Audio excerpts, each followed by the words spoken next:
Dis donc, tu devrais faire quelque chose pour ta voiture. Tu sais bien que j'y connais rien. Appelle Basvel Autoservice, ce sont des spécialistes de l'automobile. Et en plus, ils enlèvent même les épaves. Basvel Autoservice, toute solution pour automobile. Mécanique, carrosserie, peinture, diagnostic, décalaminage, multimédia. Également achat, vente et échange de voitures avec ou sans reprise. Service d'enlèvement d'épave gratuit. En ce moment, pour tout achat d'un autoradio Android, son installation est offerte. Voir conditions sur Facebook. Plus d'infos sur Facebook et sur YouTube Basvel Autoservice.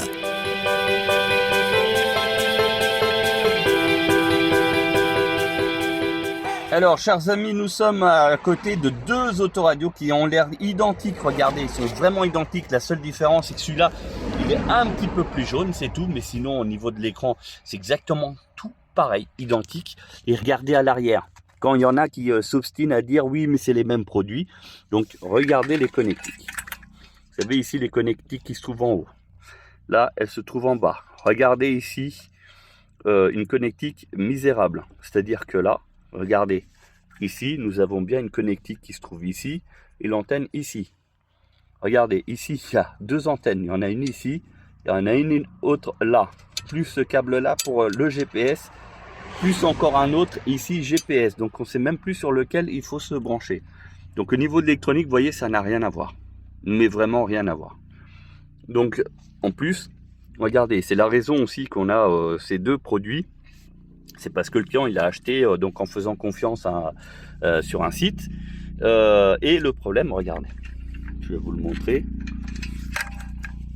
Donc l'autoradio a été fourni, il n'y a pas de souci, mais regardez, c'est pour un Ducato. Donc du coup, je vais devoir faire le nécessaire pour que ça soit adapté à la voiture. Ici, ce faisceau-là, je ne sais pas à quoi il correspond. Bon, c'est peut-être le bon, hein. Mais en l'occurrence, je vais devoir, regardez, on va faire encore une comparaison. Vous allez vite comprendre pourquoi à chaque fois je râle quand les gens disent oui, j'ai acheté exactement le même produit, mais le mien il fonctionne pas, etc. Vous allez vite comprendre. Regardez ici, vous voyez, en haut là, donc je suis bien dans la même situation, hein. En haut, j'ai noir, orange, jaune. Ici, j'ai rien, jaune et bleu. Je reviens, hein, vous voyez. En dessous, j'ai un vert, blanc, bleu. Et là, j'ai deux verts et j'ai rien. Et après, j'ai un moins, enfin, la masse. Et ici, j'ai un plus. Voilà. Donc, vous voyez les différences. Et le problème, c'est que, ben voilà, hein, au niveau du faisceau, je vais être obligé de le construire. Ça, c'est l'alimentation. Et donc, du coup, je vais devoir me débrouiller avec ça. C'est pour ça que je préfère communiquer là-dessus, pour vous montrer une bonne fois pour toutes que ce n'est pas les mêmes produits, même si esthétiquement, voilà, vous le voyez, ils sont identiques. Il n'y a même pas de débat là-dessus, parce que ça, tous les constructeurs en fait font la copie conforme. Donc du coup, oui, il va y avoir une différence de couleur, c'est tout, mais ça s'arrête là. Mais à partir de le niveau électronique, c'est complètement différent. Vous voyez, donc faites attention et surtout, évitez de faire des dénudages de ce genre-là. Parce que le problème, c'est que vous retirez du cuivre, donc de l'épaisseur, et ce qui fait qu'il y a beaucoup de courant qui passe dans une faible section, et ça peut provoquer une surchauffe, voire même fondre le fil. Voilà.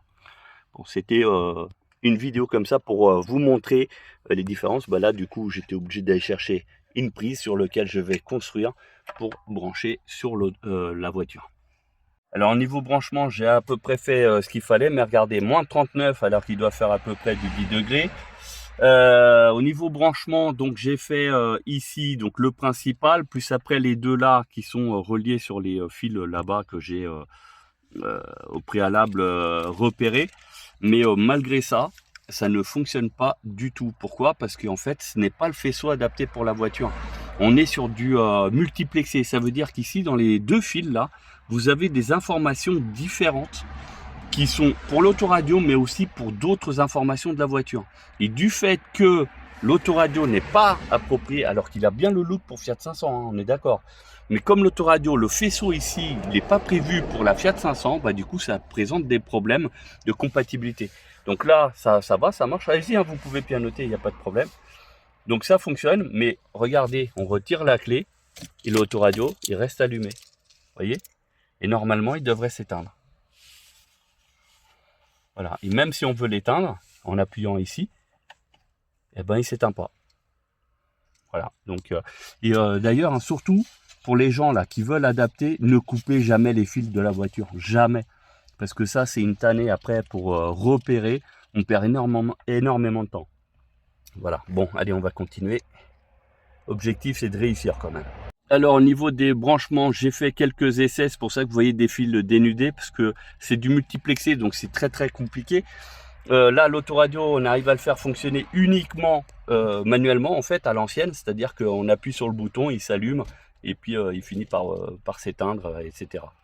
Voilà. Donc, ah oui, ça, c'est parce qu'il a repéré un Bluetooth. C'est pour ça qu'il s'est mis comme ça. Mais regardez, on a moins de 39 degrés. Et puis on va essayer de faire un test radio d'ailleurs. Allez, la radio elle est là.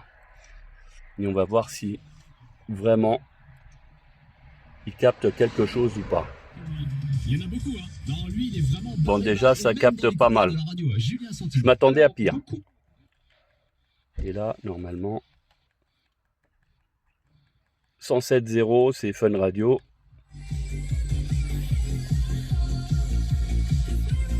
Voilà, donc bon, le son il est et en plus il est pas mauvais. Donc on va voir si on fait l'installation définitive comme ça, il faut l'éteindre manuellement, à savoir qu'il y a les pertes des commandes au volant là-bas. On va voir pour la suite. Bon, installation terminée, il a fallu faire un pont comme vous voyez là sur le fil rouge. Enfin bref, isoler les autres fils parce qu'ils ne servent pas.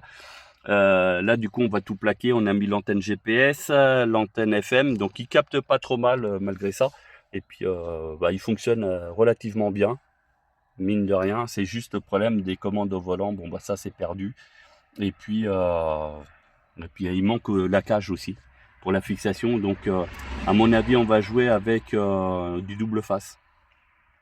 Heureusement que j'ai du double face 3M, donc je vais vous montrer le résultat à la fin. Voilà, installation terminée, donc c'est intégré au tableau de bord.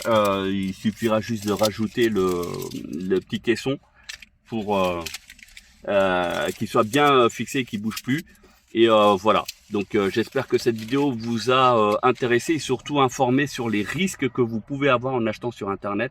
Parce que différents modèles, et je vous ai montré en tout début de cette vidéo, deux autoradios identiques et pourtant pas du tout la même connectique. Voilà, merci et à bientôt.